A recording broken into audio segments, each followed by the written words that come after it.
alors nous allons commencer. Je vais vous inviter à prendre place.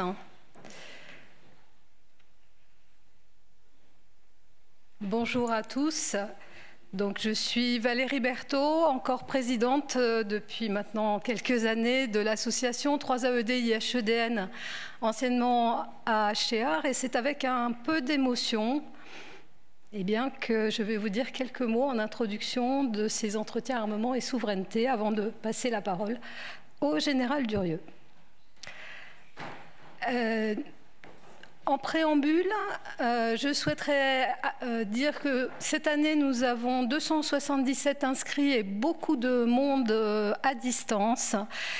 Donc, pour les personnes qui seront à distance, pour les questions-réponses, je vous demanderai d'utiliser la fonction chat, c'est-à-dire conversation de Zoom, et nous retransmettrons vos questions en salle.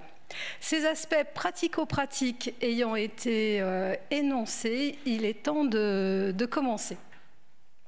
Bien, alors, l'association 3AED IHEDN fêtera de longues années d'existence puisqu'elle est née en 1965. Nous représentons une communauté globalement d'un peu plus de 3200 experts de haut niveau appartenant aux forces armées, à la délégation générale à l'armement, mais aussi à l'industrie. Et nous avons un peu plus de 500 adhérents actifs. Nous travaillons sur des thématiques de réflexion que sont la géostratégie, la souveraineté, l'éthique de l'armement, armement et technologie, et géostratégie. Ce que l'on verra aujourd'hui, c'est un point fort puisque le colloque annuel des entretiens armement et souveraineté, c'est le 17e et je crois que c'est le dernier que je vais avoir l'honneur de présenter en tant que présidente. Et c'est le résultat de travaux de réflexion animés par nos groupes de réflexion qui sont pilotés par Jacques Bongrand, ici présent, l'ingénieur général, et qui donnent lieu à la publication d'un ouvrage dans lequel sont consolidés les travaux et présentés les travaux de réflexion. On a une édition par an, donc on en est à la, je crois, 20e édition, quelque chose comme ça, et ce sont des rapports d'excellente qualité. Alors pourquoi on est parti sur l'influence pilier de la puissance au XXIe siècle ? Il aura échappé à personne qu'on est dans un monde de polycrise, de grands bouleversements, ce qu'on appelle le basculement climatique, les ruptures technologiques qui s'accélèrent, mais aussi les tensions internationales qui sont loin de s'apaiser, bien au contraire, et qui se positionnent un peu partout sur le globe. Les terrains de conflictualité sont multiples dans l'espace, dans le cyberespace, mais aussi dans le monde. Et de ce fait, l'influence devient une arme et la contre-ingérence devient une préoccupation de priorité. Et ça, c'est le thème de notre première table ronde. La seconde table ronde traite de l'Indo-Pacifique. Alors c'est vrai que le projecteur s'est mis pas mal ces derniers temps, beaucoup sur le Moyen-Orient et sur l'Europe de l'Est. En revanche, plus récemment, l'actualité calédonienne nous a rappelé que l'Indo-Pacifique était un véritable sujet. Pas nouveau, les tensions sur les composants stratégiques sont une thématique qu'on connaît très très bien dans l'industrie. Vous l'aurez compris, on est face à un monde de polycrise, en recomposition, avec des forces en présence qui sont malléables, qui sont en permanence en mouvement et qui posent de nombreuses questions, et comme je suis plutôt quelqu'un d'optimiste, qui sont aussi source d'opportunités. Et c'est sur ce dernier mot que je vais vous souhaiter d'excellents EAS cet après-midi, et je passe la parole au général Durieux qui nous fait le plaisir d'être avec nous. Merci. Merci Madame la Présidente. Merci Madame la Présidente. C'est pour moi que c'est un plaisir. Oui, Madame la Présidente, chers auditeurs et chers amis, si je dis que le programme de cet après-midi est passionnant, je ne crois pas que je sois en train d'essayer de vous influencer. Je pense que si vous êtes là, c'est que je n'ai pas besoin de le faire. Et je le pense parce que effectivement, c'est un sujet important et surtout parce que c'est aussi un sujet d'actualité, voire à la mode. Il est très important d'y réfléchir. Alors moi, je voudrais très simplement, en ce début d'après-midi et avant les 2 tables rondes, je voudrais vous proposer simplement quelques axes de réflexion que vous pourrez avoir à l'esprit tout au long de l'après-midi et peut-être en ayant en particulier en tête la façon dont ça peut se présenter sur les questions qui nous sont chères ici, celles relatives à l'industrie de défense. Je m'empresse aussi de dire en préambule que nous terminons actuellement c'est la fin de la 3e session nationale de l'IHEDN et que ce matin j'avais la chance d'assister aux restitutions de comité de la majeure armement économie de défense, pilotée comme vous le savez par l'ingénieur général Étienne Paris qui est dans la salle que j'ai vue et qui est là, au 3e rang. Et nous avons notamment pu assister à la restitution d'un travail de comité précisément sur ce thème. Et donc je crois qu'on est en très grande convergence. Et d'ailleurs, je pense qu'il y aura des auditeurs qui seront là cet après-midi et il ne faudra pas hésiter à les solliciter. Je propose quelques points très simples. Je pense que d'abord, finalement, l'influence, c'est quoi ?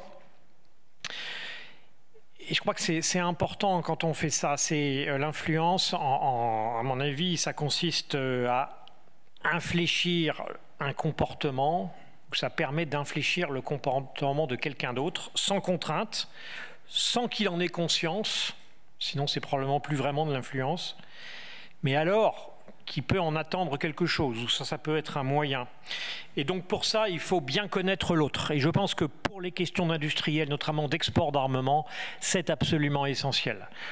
Trop souvent, quand on a des déboires en matière d'export d'armement, par exemple, c'est probablement qu'on n'a pas fait l'effort de bien comprendre non seulement le marché, mais aussi le client et son contexte.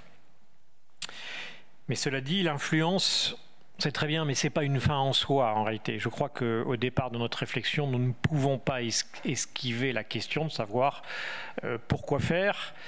Très clairement, je pense que l'influence, ça vise à amener un autre ou des autres à faire faire, à refuser de faire ou pour les empêcher de faire quelque chose. Et je crois que là, il y a un certain nombre d'ailleurs d'ouvrages que je vous conseille récemment, de Frédéric Charillon notamment, qui ont étudié ça et c'est extrêmement important de poser les choses. Parce que, inversement, qu'est-ce que l'influence n'est pas ? Je crois que ce n'est pas le soft power, c'est concept trop vague et qui n'est pas, sinon on dilue le débat. Et deuxième point, je crois qu'il faut éviter de raccrocher ça à tout bout de champ au concept, en réalité, à mon avis, très fragile, de guerre hybride qui sont souvent sur les lèvres des gens qui analysent sans avoir vraiment réfléchi. On est dans autre chose. Ou alors, si l'influence, c'est la guerre hybride, et la guerre hybride l'influence, alors la guerre hybride est permanente et partout. Et vous savez que c'est pour ça qu'à l'IHEDN, on a essayé de définir le cadre de nos réflexions, le cadre de la défense nationale, à travers 4 cercles concentriques. Le premier, vous vous en rappelez probablement, si vous avez lu tous les documents qui sont sur le site de l'IHEDN, que je vous conseille vivement, c'est la défense militaire. La défense militaire, c'est le domaine de la contrainte physique et de l'épreuve des volontés. C'est le domaine de la guerre, pour être clair, et il y a une différence entre la guerre et la paix. Et donc, dans l'épreuve militaire, je ne pense pas que l'influence soit absolument clé. L'épreuve des volontés, c'est autre chose. Le deuxième cercle qui intègre le premier, mais qui est beaucoup plus large, c'est celui de la défense nationale, précisément, qui consiste à nous protéger contre toutes les menaces militaires, mais surtout non militaires en l'occurrence, qui portent atteinte à nos intérêts en tant que puissance, dans les domaines de l'économie, de la société, par la subversion, de la diplomatie.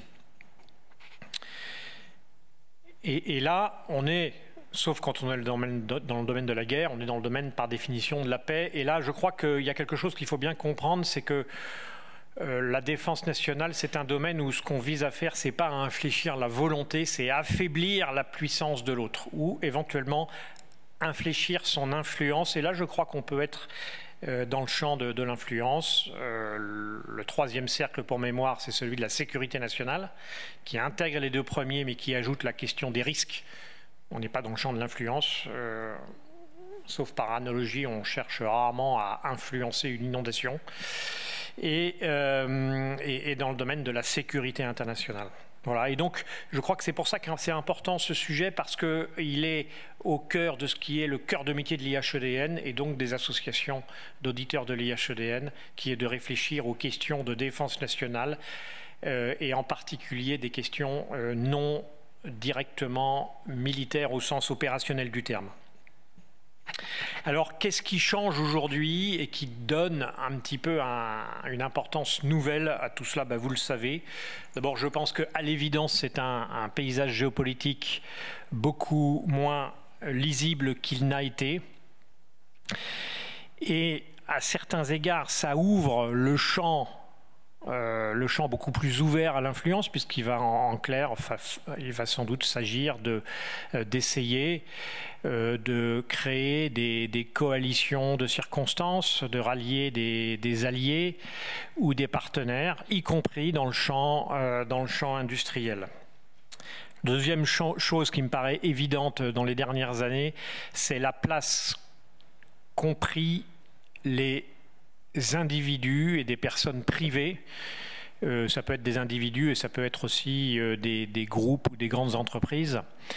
Et là, de ce point de vue-là, il est certain qu'on se rapproche des conditions d'un débat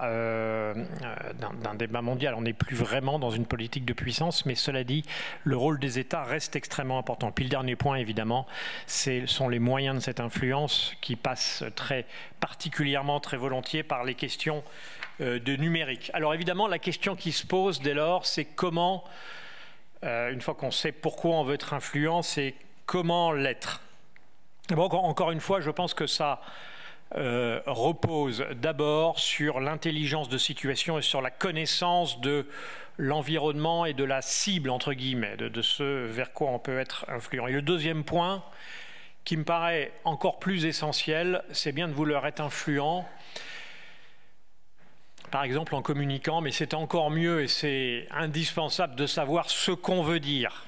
Et il me semble que trop souvent, nous avons tendance à mettre en valeur la volonté d'être influent parce qu'en réalité, on ne sait pas très bien ce qu'on veut dire. Les personnes les plus influentes, c'est quand même les personnes qui ont quelque chose à dire. C'est vrai dans le débat démocratique, c'est vrai dans le champ de l'influence et le champ de la compétition de puissance internationale.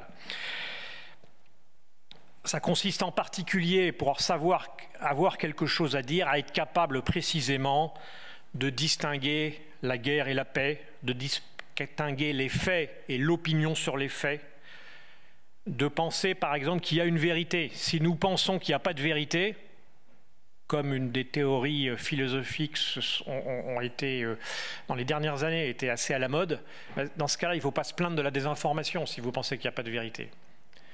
Je pense que c'est absolument indispensable. Il faut distinguer l'intérieur et l'extérieur. Toutes les théories qui ont consisté à dire que la défense, il n'y avait pas de différence entre l'intérieur et l'extérieur, je ne dis pas qu'il n'y a pas d'interaction, mais qu'il n'y avait pas de différence, elles sont, à mon avis, très faibles et elles nous amènent dans le mur. C'est pour ça qu'à partir de tout ça, il faut qu'on soit capable de développer une pensée stratégique. C'est ce qu'on essaye de faire à l'IHEDN, c'est ce que les associations d'auditeurs essayent de faire, c'est ce qu'on essaye de faire, ce qu'on s'emploie à faire à l'Académie de défense de l'école militaire à longueur d'année, mais ça me paraît extrêmement important et c'est pas si facile que ça, parce que ça veut dire une pensée stratégique, de penser loin, de savoir quels sont les objectifs qu'on veut atteindre et contre quoi ou vis-à-vis de qui. Et puis, aussi, il y a des tas de domaines où ça peut être important, je pense aux normes. Point suivant, et qui m'a été inspiré, mais qui est une sorte qui vient très naturellement, et je pense qu'il est venu à chacun d'entre vous, c'est que le thème de votre colloque, c'est l'influence, pilier de la puissance. Mais enfin, ce qui est quand même certain, c'est que la puissance est quand même un des principaux piliers de l'influence. Et ce que je veux dire par là, c'est qu'il ne faut pas que la volonté de mettre en avant l'influence, qui est importante, et je l'ai dit, soit le refuge ou un paravent pour dire que, puisqu'on de toute façon, de refuser à l'idée d'être puissant, industriellement, militairement, ça ne va pas remplacer la puissance, je ne crois pas. La puissance s'appuie sur l'influence, mais la puissance est aussi, évidemment, la première donnée de l'influence. Personne ne se demande aujourd'hui pourquoi les États-Unis, la Chine ou l'Inde sont plus puissants que la Belgique ou le Ghana, en réalité. Et pourtant, ce sont deux grands pays très respectables.